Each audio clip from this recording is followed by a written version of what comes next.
गर्व Haryana YouTube channel देखने वाले सारे दर्शकों का राम राम। फिलहाल मौजूद हाँ अपने गांव कोतकला में और हमारे साथ मौजूद हैं हिसार के वार्ड नंबर 30 से जिला परिषद के उम्मीदवार श्री सत्यवीर सिंह संधू जी। उनसे करवाएंगे आपकी मुलाकात। तो नमस्कार सर जी। नमस्कार भाई। सर जी कैसे हो? बहुत बढ़िया है। सर जी सबसे पहले तो ये बताओ, आपका जो चुनाव प्रचार चल रहा है मतलब कैसा माहौल बना हुआ है? देखिए, मैं चुनाव का एक अलग ही मैंने तरीका अपनाया है। हाँ। मैं कोई ज़्यादा साथियों को लेकर के नहीं चलता। हाँ। मैं अपने साथ एक दो जो गांव के जानने वाले हैं, जैसे कोथ में अपने दो साथियों को, दो भाइयों को लेके जाता हूँ। हाँ। उसी प्रकार मिर्जपुर या बाकी मेरे जो कोथ, कापड़ो, किन्नर, नाड़ा, मिर्जपुर, मिलकपुर, खेड़ी रोज हैं, तो वहाँ पर मैंने ना डोर टू डोर कर दिया है। अच्छा। और हमने अभी डोर टू डोर करने के बाद पहले हम उनका नाम भी पूछते हैं। हाँ। और उनको अपील भी करते हैं वोट के लिए, और साथ के साथ उनका फ़ोन नंबर भी लिखते हैं। ठीक है। आज हमारे पास करीब 4000 टेलीफोन नंबर, हाँ। यानी 4000 घरों का हमारे पास रिकॉर्ड बन गया है। हाँ। वो भी इसलिए लिखते हैं और ताकि कभी वो फ़ोन करें तो हम उनका फ़ोन उठा सकें। हाँ। खासकर ये जो नेता होते हैं, ये वोटों के टाइम पर तो बहुत सारे वायदे करते हैं। हाँ। और बाद में मतलब उनके पास कोई रिकॉर्ड नहीं होता है। और जो भी ज़रूरतमंद आदमी फ़ोन करता है हाँ। तो उसका कोई जवाब भी नहीं मिलता है। तो इसलिए बाकायदा हम जो है अभी 8 गांव में हमने डोर टू डोर किया है। हाँ। और बहुत अच्छा रिस्पांस मिल रहा है। और लोग ये कहते हैं कि भाई हमें इससे योग्य आदमी जो गवर्नमेंट से, भारत सरकार से गजटेड अफसर रिटायर्ड है, एक अधिकारी रिटायर्ड है, पढ़ा लिखा है, तो उस हिसाब से और क्या चाहिए, उम्र दराज है। तो इसलिए गांव के अंदर भी और जो बाकी गांव हैं हमारे साथ बाकी गांव हैं, वहाँ भी बहुत अच्छा माहौल बना हुआ है। और हम हर हाल में बहुत ज़्यादा अपने जो कंपटीटर हैं, विरोधी जो हमारे साथी भाई खड़े हुए हैं, उनसे हम भारी मतों से जीतेंगे।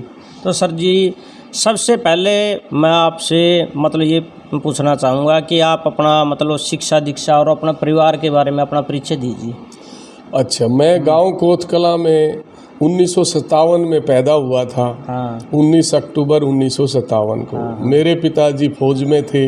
हाँ। सेकंड वर्ल्ड वार लड़ा। हाँ। 15 साल फौज में रहे, जिसमें से 9 साल वो आर्मी में मतलब युद्ध भूमि में रहे। हाँ। मैं जाट सेंटर बरेली से अपना रिकॉर्ड निकाल के लाया अपने पिताजी का। हाँ। यानी 9 साल उन्होंने लड़ाई लड़ी, युद्ध के मैदान में रहे। हाँ। उनको 3 गोलियां भी लगी हमारे पैदा होने से पहले। हाँ। लेकिन वो बच गए, और बचने के बाद में फिर जो है वो 1956 में आए और फिर हम पैदा हुए। फिर मेरी 10वीं क्लास तक स्कूल पास किया। फिर मैं सिपाही में भर्ती हुआ। हाँ। फिर मैंने आगे बीए किया। बीए करने के बाद मैं सब इंस्पेक्टर हिंदुस्तान में स्टाफ सिलेक्शन के थ्रू जो है 16वीं पोजीशन में मैंने भारत में ली। मेरी कोई सिफारिश करने वाला नहीं था। और मुझे कोई जानने वाला नहीं था। जो कुछ भी थी मेरी मेहनत थी और मेरा ईश्वर का आशीर्वाद था, माँ बाप का आशीर्वाद था। सब इंस्पेक्टर से फिर उसके बाद में इंस्पेक्टर बने। इंस्पेक्टर से फिर हम जो गांव में डीएसपी कहते हैं, कैप्टन कहते हैं, हमारे यहाँ उसको असिस्टेंट कमांडेंट कहते हैं। फिर मैं देश का एक विभाग है इंटेलिजेंस ब्यूरो, जिसको खुफिया विभाग कहते हैं, उसमें 7 साल नौकरी किया। 5 साल फिर मैंने एंटी करप्शन जो भ्रष्टाचार निरोधक शाखा है उसमें काम किया। और फिर देश के एयरपोर्टों पर पैरामिलिट्री में काम किया। अलग अलग बड़े बड़े जहाँ पर ब्रह्मोस मिसाइल के जो आइटम बनते हैं वहाँ पर मतलब सिक्योरिटी देखने का काम किया। और उसके बाद में मैंने फिर वॉलंटियर रिटायरमेंट ले लिया। अपना बिजनेस कर रहा हूँ। पैरामिलिट्री जिसके अंदर सीआरपी, बीएसएफ, आईटीबीपी, ये 6-7 डिपार्टमेंट आते हैं, उनका मैं हिंदुस्तान का जनरल सेक्रेटरी यानी महासचिव हूँ। और जब तक मैं अभी जहाँ तक मैं समझता हूँ कि मैंने ये प्रयास किया है कि मैं अच्छा काम करूं और अच्छे काम गांव में और आसपास के इलाके में किए हैं, इसके बारे में सारी दुनिया मुझे जानती है। तो सर जी मतलब चुनाव लड़ने की आपके मन में कैसे आई, प्रेरणा कहाँ से मिलती है? पहले तो मैं बहुत सोचता था कि अब 65 साल की उम्र हो जाएगी, चुनाव का अभी उम्र नहीं है। फिर मैंने सोचा कि भाई अभी मैंने 62 साल, मैं 1981-82 में LLB कर रहा था, लेकिन मेरा तीसरा साल था, फिर मैं सब इंस्पेक्टर सेलेक्ट हो गया तो वो छूट गई थी। अच्छा। तो मेरे कसक थी, तो 40 साल बाद मैंने LLB अब कंप्लीट ज्वाइन किया और अभी 65 साल की उम्र में मैंने वकालत पास कर ली है। तो मैंने सोचा कि 10-15 साल ज़िंदगी के हैं, इनको रिटायरमेंट लेकर के दिल्ली में या जींद में रह के गुजारने से अच्छा है समाज के बीच जाएं और वहाँ पर जो समस्याएं हैं उनको दूर करने का प्रयास करें। इसलिए मैंने सोचा कि एक अच्छी सीढ़ी है कि इसमें जिला परिषद, एक गांव की सरकार होती है, पढ़े लिखे हमें अंग्रेजी बोलना भी आता है, लिखना भी आता है, खुद हम अधिकारी रहे हैं, तो कोई भी हम किसी भी गांव की समस्या को, जैसे गांव की बहुत सारी समस्याएं हैं, तो उन समस्याओं को दूर करने के लिए, जैसे गलियों की समस्या है, गांव के तालाब के पानी की निकासी की समस्या है, स्कूलों के अंदर टीचर नहीं हैं, खेतों के अंदर भी सड़कें नहीं हैं, लोगों के राशन कार्ड नहीं बने हुए हैं, गरीब लोग हैं उनके कच्चे मकान हैं, अभी शादी करने के लिए समाज के अंदर जो गांव के अंदर परेशानी है, जैसे शहरों में तो कम्युनिटी हॉल बने होते हैं जिसको हिंदी में सामुदायिक केंद्र कहते हैं। आज सरकारें मतलब शहरों में तो इतना कुछ बना के देती हैं, लेकिन गाँव में कुछ भी नहीं बनाती हैं। वो इसलिए नहीं बनाती हैं कि कोई मांगने वाला नहीं है। कोई पढ़े लिखे लोग क्या है कि गांव से शहर में चले जाते हैं और उनका गांव की तरफ रुझान हट जाता है। इस वजह से गांव की जो आवाज़ है, जो ज़रूरतमंद की आवाज़ है, उसके बाद इलाज नहीं है, यहाँ पर कोई सलाह देने वाला नहीं है, खिलाड़ियों के लिए भी एक समस्या है, बहुत सारी समस्याएं हैं। तो ये जो 10-15 साल ज़िंदगी के हैं, ये अच्छा समाज के विकास में लगाने का काम करें, इसलिए मैं जिला परिषद का रास्ता चुना है। तो सर जी जैसे आपने समस्याएं बताई, मतलब जो आप डोर टू डोर जाते हो, लोगों से वोट की अपील करते हो, ये समस्याएं आपके सामने मतलब लोग बताते हैं, तो इन समस्याओं के समाधान के लिए आपके मतलब दिमाग में क्या प्लान है? देखो, अभी गांव की पंचायत के अलावा पंचायत का भी कोई बड़ा रोल नहीं रह पाता है, क्योंकि पंचायत अपना विकास का कार्य करती है, मगर गांव के अंदर जो सबसे बड़ी समस्याएं हैं, उन समस्याओं का समाधान, जैसे हमने 10-15 साल खेल कराए गांव के अंदर, तो गांव को जैसे इकट्ठा करते थे, 2 कमेटी बनाते थे, एक बड़ी कमेटी, एक छोटी कमेटी, ताकि उसका संचालन अच्छा हो जाए। यहाँ पर भी गांव की इन समस्याओं को दूर करने के लिए जो गांव में डोगा पुलिस बोलते हैं, एक उनकी कमेटी, बड़ी कमेटी बननी चाहिए, और नौजवानों के लिए समस्याओं का समाधान करने के लिए एक जो है ना युवा शक्ति को इकट्ठा करके उनकी कमेटी बननी चाहिए। और इसी प्रकार जो लोग रिटायर हो गए हैं, उन लोगों को भी गांव की तरफ आना चाहिए, और उन लोगों की मैं कमेटी बनाऊंगा, यानी हर गांव में 3 कमेटी बनाने का काम करेंगे, और चौथी कमेटी महिलाओं की भी बनाने का काम करेंगे, ताकि वो गांव की समस्याओं को सरकार के पास हम जो है ले जाने का काम करेंगे। और मुझे विश्वास है कि मैं इसमें कामयाब होऊंगा इन कमेटियों की तरफ से। ठीक। तो सर जी जैसे आप मतलब अपने गांव में छोटी कोत में या अन्य जो गांव है वार्ड नंबर 30 में आते हैं, वहाँ पर आप जाते हैं तो लोगों का कितना प्रोत्साहन मिलता है, कितना रुझान मिलता है? देखिए, सच बात तो ये है कि गांव के अंदर इतनी समस्याएं हैं, आदमी अपनी समस्याओं से ही परेशान है। और मैं 2-3 बार तो मैं भावुक हो गया, इतनी गरीबी भी है। हाँ। और कहीं पर एक औरत है, उसका पति मर गया, उसका बच्चा लड़का भी गुजर गया, उसको 2 लड़कियां हैं और उनका मतलब गुजारा ही नहीं हो पा रहा है। हाँ। और उसको मुझे नहीं लगता कि सरकार भी उसका ध्यान दे रही है और गांव का जो पंचायत है वो भी ध्यान नहीं दे रही। हाँ। मतलब बहुत ज़्यादा बुरा हाल है। अंदर घर घर जाने से पता लगा मुझे। हाँ। और जहाँ तक मेरा है कि मैं जब वहाँ जाता हूँ, पहली बात तो कि मैं ही वहाँ गया हूँ। हाँ। ये कितने भी कैंडिडेट चुनाव लड़ रहे हैं, हाँ। आज तक कोई घर मतलब पहले भी कभी नहीं गया। हाँ। वो 100-50 आदमी को लेकर के गलियों में घूम जाना, लंगार लेकर के। हाँ। वो पुरानी आदत है हमारे हरियाणा की राजनीति करने की। हाँ। तो घर घर में गया हूँ तो सबको अच्छा लगा कि साहब आप, और तो कोई आया ही नहीं, आप ही आए हैं, तो वोट किसको देंगे? आपको ही देंगे जब कोई हमारे से वोट मांगने नहीं आया। तो 90% जगह पर तो कोई वोट मांगने ही नहीं गया। हाँ। तो लोगों का मतलब भरपूर सहयोग मिला आपको? हाँ, गांव की एक खास बात है। हाँ। कि एक बार अगर हाँ भर लिया हाँ। तो फिर उसके बनना तो है ही नहीं। ये मतलब अटल है। तो अब मेरे पास, मैं तो हाँ भरवा के आ गया और आशीर्वाद लेके आ गया बुजुर्गों का, तो जीत निश्चित है। ठीक। तो सर जी, जो युवा है वो नशे की चपेट में है, उनको इस समस्या को लेकर के आपकी क्या विचारधारा है? देखिए, ये जो समस्या है, मैं तो मजबूर हूँ क्योंकि चुनाव लड़ रहा हूँ। हाँ।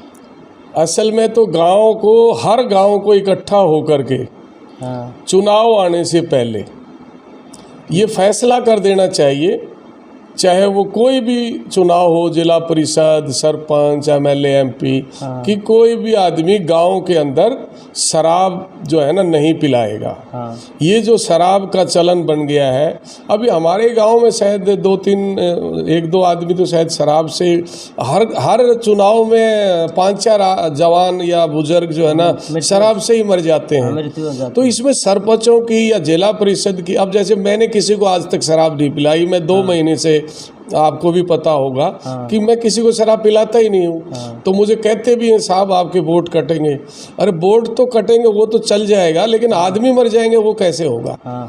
तो इसको तो समाज को कोशिश करनी चाहिए, खाप पंचायतों को कोशिश करनी चाहिए, गांव के बुजुर्गों को कोशिश करनी चाहिए कि जब भी कोई चुनाव आता है तो गांव में ये कह दिया जाए कि गांव के अंदर कोई भी उम्मीदवार शराब नहीं पिलाई। ठीक।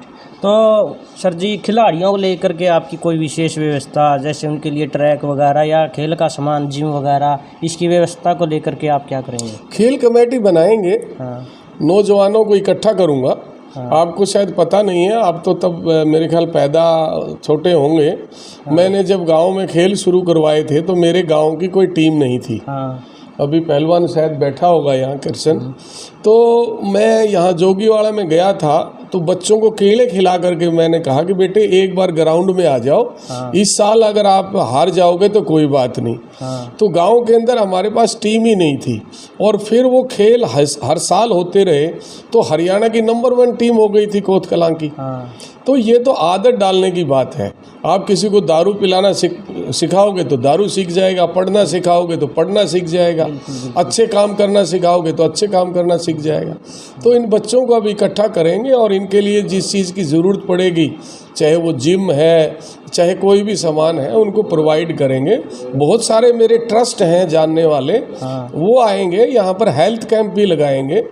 अभी मैं 3 साल मिलकपुर में सिलाई सेंटर चलाया, हमारा एक ट्रस्ट है, वहाँ 200 बहू बेटियों ने जो है ना सिलाई सीखी। अभी मेरी मशीनें रखी हुई हैं, अब शायद अगले 2-3 महीने में कोतकलां में फ्री स्टिचिंग सेंटर चलाएंगे। तो बहुत सारा काम किया जा सकता है अगर गांव सहयोग देता है या इलाका सहयोग देता है। तो सर जी, जैसे अपने गांव से ऊंचाना है, जींद है, या अब तो खेड़ी चौपटा भी कॉलेज है, और गांव में यदि लाइब्रेरी हो जाए और बच्चों का जो मतलब पढ़ाई का जो मायना है वो सबसे ज़्यादा है, उसको लेकर के आप क्या कहोगे? बडनपुर एक ऐसा गांव है, हाँ अपना बेटी ब्याह रखी है हाँ हाँ और ये उदयवीर है लड़का, राजे का, चनुए क्या मत है, उसकी सिस्टर की शादी हुई है। हाँ तो वो हमारे दामाद ने मेरे को बताया था, मैंने अभी जाना है। बडनपुर के अंदर 2-3 तरह की लाइब्रेरी बनाई है गांव ने, हाँ और वहाँ पर मतलब लड़कियों की लाइब्रेरी में हमारे बुजुर्ग लाठी लेके बैठते हैं हाँ और बहुत बढ़िया चल रहा है। फ़िलहाल तो मैं इन 8 गांवों की बात करूँगा। इन 8 गांव में लाइब्रेरी हम बनाएंगे ही बनाएंगे, और पहले से ही मेरे दिमाग में है कि गांव के, मैंने अपने नौजवान बच्चों से बातें भी की हैं, लाइब्रेरी बनाएंगे, गांव के अंदर बैंक्वेट हॉल बनाएंगे। मतलब गवर्नमेंट से, जैसे हमारा बड़ा गांव है तो यहाँ 3 कम्युनिटी सेंटर बनने चाहिए, कम से कम 2 तो बनने चाहिए, और ताकि ना शादी करने के लिए समस्या ना हो। तो सभी गांव में कम्युनिटी सेंटर बनाएंगे। ये जो तालाब की समस्या है, पानी की, ड्रेन की, लोग पैसा देने के लिए तैयार हैं। अभी वो जो हमारी भैंस इस पानी को पीती हैं, उससे फिर उसी दूध को हम पीते हैं, बीमार तो हम हो ही रहे हैं। लेकिन हमारी थोड़ी एकता नहीं है समाज की, आपस में ज़्यादा भाईचारा हम चिल्लाते तो हैं, लेकिन एकता नहीं है। इसको हमें एकता को ठीक करना पड़ेगा, और जो सामाजिक कार्य हैं वो मिल के करने पड़ेंगे, एक से तो नहीं होगा। तो सर जी, अंत में मतलब जो अपने 8 गांव आते हैं, उनके मतदाताओं से आप क्या अपील करना चाहेंगे वोट के लिए? मैं तो एक अपील करूँगा कि सारे उम्मीदवार आप देखो, मेरे बारे में ये ज़रूर सोचो कि भाई मैं आज उम्र दराज एक रिटायर्ड अधिकारी हूँ, पढ़ा लिखा हूँ। समाज के अंदर सबको पता है कि मैंने अपनी ज़िंदगी के अंदर अच्छे से अच्छा काम करने के लिए कोशिश की है, और मैं अपील करूँगा कि मुझे ज़्यादा से ज़्यादा वोटों से जिताएं, और आपकी उम्मीदों पर मैं खरा उतरूँगा, ये मैं आपको विश्वास दिलाता हूँ। तो आपने इतना कीमती समय दिया, उसके लिए आपका बहुत बहुत धन्यवाद। थैंक यू नरेंद्र जी, आपके चैनल का भी, और हमारे भाई जो कैमरामैन बैठे हैं उसका भी बहुत बहुत धन्यवाद। तो ये थे हमारे साथ सत्यवीर सिंह संधू जी, और अपने ज़माने के बहुत ही अच्छे रेसलर रहे हैं, जिनकी मैंने भी कुश्ती देखी है, राजा पहलवान जी। तो उनसे और आपकी मुलाकात करवाते हैं। राजा भाई जी, राम राम। नमस्कार जी, सब ठीक हो जी? हाँ जी, बढ़िया जी। तो राजा भाई जी, आप ये बताओ, जैसे साहब जियों ने अभी मतलब जो बात कही है, मतलब कहाँ तक सहमत हो आप कि मतलब वास्तव में ये विकास करवाने के सक्षम हैं?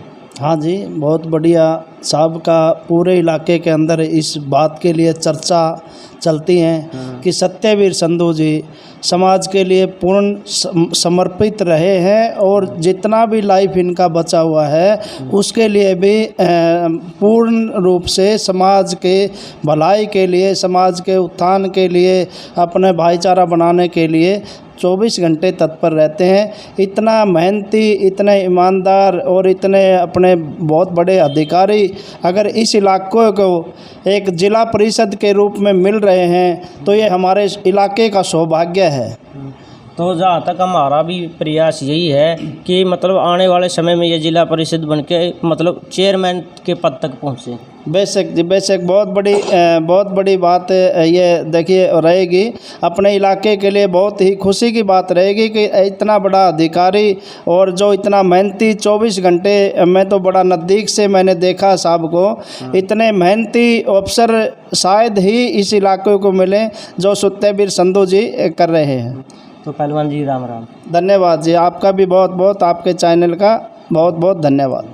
तो ये थे हमारे साथ राजा पहलवान जी, और इसी तरह से मोटिवेशनल वीडियो हम आपके सामने लेकर के आते रहेंगे। दूसरे जो कैंडिडेट हैं उनसे भी हम मुलाकात करवाएंगे। मिलते हैं किसी नेक्स्ट वीडियो में, तब तक के लिए जय हिंद, जय भारत, वंदे मातरम।